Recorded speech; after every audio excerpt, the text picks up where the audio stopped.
Welcome to the Wise Wolf Project. I am your host, Wise Wolf. It is August 19, 2010, a little after 9 o'clock p.m. In the spring of last year, I wrote an essay entitled The Triple I Effect, and after reading it, I thought I should share it with you. And so without further ado, here it goes. I haven't written much personally as of late regarding the economic circumstance we find ourselves in currently. I've been waiting for special things to happen, and boy, have they ever. My last two blogs were writings from authors I consider to be credible and believe to really know what is going on. Well, I can be silent no longer. I've heard enough, and that hasn't been much. The title, The Triple I Effect, will be explained shortly. First things first. I got a call from a friend of mine the other day who asked if there was anything President Obama was doing that I agreed with. I said no. Look, Obama is an intelligent man, clearly, but that doesn't mean he's economically intelligent. His area of expertise, like his wife's, is law. So the smart thing he did was ask for advice concerning economics from those who should know.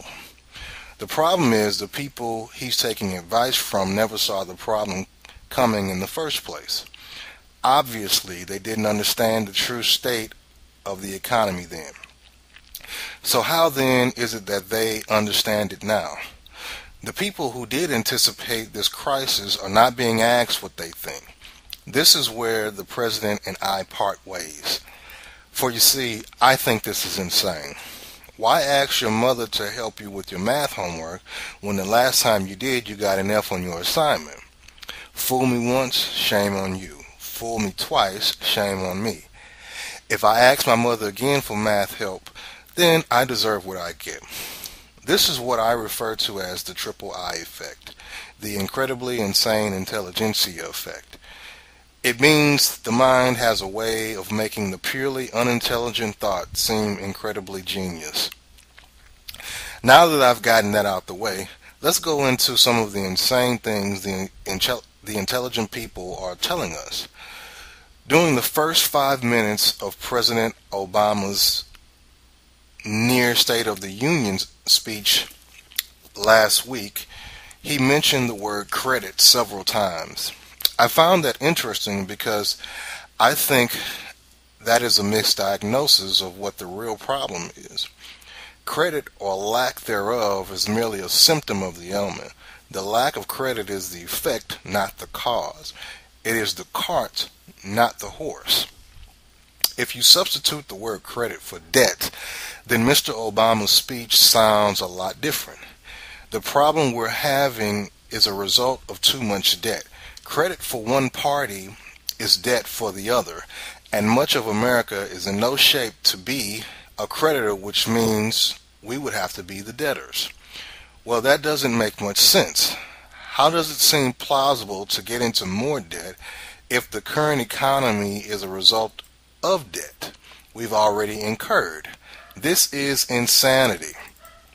The intelligentsia are also stating that we have to get into more debt to get out of debt. Wow, that's deep. Bravo. Brilliant. Who knew you could get out of debt by getting into debt? If this makes any sense to you, then that must be some potent stuff you're smoking. If this actually stood true, it would be the first time in history. If this were true, Americans, the world's most indebted people ever, should actually be debt-free. But again, we seem to be living in bizarre world. See Seinfeld. The intelligentsia also say that it will cut the deficit in half by the end of this administration's first term. But to do that would mean believing overly optimistic numbers that no one else, including the Congressional Budget Office, concur with. It just doesn't add up. Furthermore, how can the government, being advised by the economically blind, foresee what conditions are going to be like in the future when they couldn't see the monstrosity sitting on its own doorstep? The answer is they can't. And last but not least, before I take my seat, the intelligentsia says the government will save the day and that we will recover. Oh, we'll recover, but the question is when?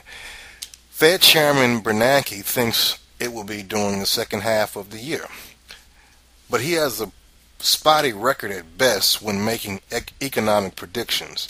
Furthermore, the government can't save anyone. Let's look at the government's record of successful saving. There was Katrina. The levees have yet to be fixed. There was the Iraq War, which was supposed to be short. That clock's still ticking.